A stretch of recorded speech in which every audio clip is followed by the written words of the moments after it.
Hello বন্ধুরা, আমার পরিবারের সব বন্ধুদের স্বাগত। আজকে একটা নতুন ভিডিও নিয়ে চলে এসেছি। আশা করি তোমাদের ভালো লাগবে। অনুরোধ রইল দেখার জন্য।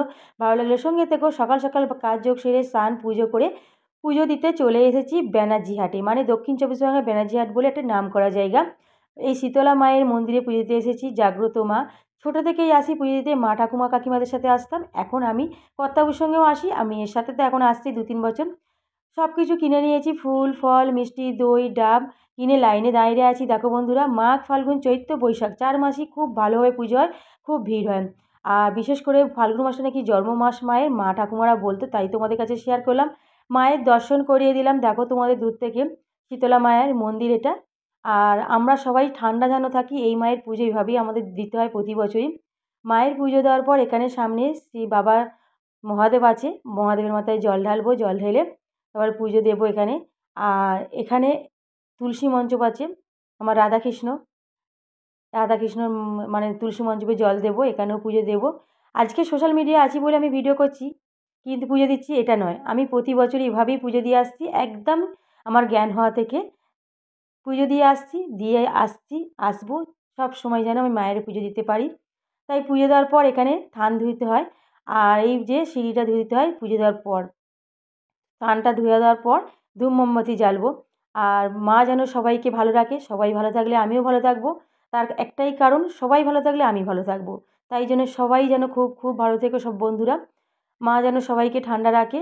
তাই ধূপ মোমবাতি জ্বেলে এখানে মনোকামনা চাইবো মায়ের কাছে একটাই, আমরা যেন সবাই ভালো থাকি। তাই পুজোটা দেওয়ার পর সকালে চপ বেগুনি কে খায়? কেউ খায় কি? কমেন্ট করে জানিও। কিন্তু এই মায়ের পুজো দিয়ে এখানে চপ বেগুনি আর এই খাওয়াটার স্পেশাল এখানে। তাই আমরা ছোটো থেকেও খেতাম, এখনও খাবো। তাই খেয়ে আসি, মানে একটা খেতেই হবে এরকমই ব্যাপার। তাই সকালে জলখাবারে কিনে নিলাম এইগুলো। তারপরে পুজো দিয়ে আসার পর একবারে খাবার কিনে নিয়ে এসে বসেছি। একটু প্রসাদ খেলাম, মেয়েকেও দিলাম। এই যে সামনে মায়ের মন্দির, আর এই যে বসার জায়গা, এখানে খাওয়া দাওয়া করে সবাই। পুজো দেওয়ার পর সবাই খাওয়া দাওয়া করে। খাওয়া দাওয়ার পর দুপুরবেলা এখানে কিন্তু জামা কাপড়ের দোকান বসে। এটাও কিন্তু এই হাটে একটা মানে বিশাল বড় মানে বাজার বসে দুপুরের পর। যাই হোক, এখানে এবারে খাওয়াটা তোমাদের শর্ট ভিডিও দেখিয়েছিলাম। চপ বেগুনি, আমার জন্য কচুরি নিয়েছিলাম, মেয়ের জন্য পরোটা নিয়েছিলাম। এটা খাওয়া দাওয়া করবো। আর একটা কথা তোমাদের কাছে শেয়ার করি। ছোটোবেলায় মা ঠাকুমা কাকিমাদের সঙ্গে আসতাম, এখানে মুড়ি তরকারি একটা বিশাল আয়োজন করে আমরা সব খাওয়া দাওয়া করতাম। সেই আনন্দটা এখনও আমি ভুলতে পারি না, খুব মিস করি গো। এখন আমাদের সময় যার যখন হয় সেরকমভাবে পুজো দেওয়া হয়। তাও এবছর আমার মাকে আনতে পারিনি। আমার মা আমার সাথে প্রতি বছরই আসেন।